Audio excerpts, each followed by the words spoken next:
नमस्कार, आपण पाहत आहे भांडाफोड न्यूज. एका दमात भ्रष्टाचारी कोमात.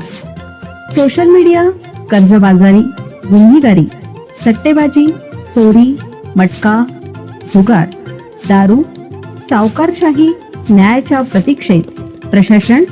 भांडाफोड न्यूज. एका दमात भ्रष्टाचारी कोमात. सांगलीत खळबळ. मंदिरात दर्शनासाठी गेलेल्या शिक्षण तज्ज्ञांचा रक्ताच्या थारोळ्यात आढळला मृतदेह. पलूसमध्ये शिक्षण संस्था संचालक संजय परांजपे यांची हत्या. मंदिरात दर्शनासाठी गेल्यानंतर रक्ताच्या थारोळ्यात मृतदेह आढळला. अज्ञात हल्लेखोर फरार झाले असून पोलिसांकडून सखोल तपास सुरू आहे. मृतदेह आढळून आलेल्या व्यक्तीचे नाव पंडित विष्णू दिगंबर, शिक्षण संस्थेचे विद्यमान संचालक संजय प्रभाकर परांजपे असे आहे.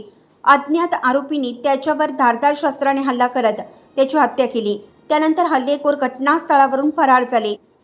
ही घटना पलूस शहरात गुरुवारी रात्री उघडकीस आली. या घटनेने परिसरात खळबळ उडाली आहे.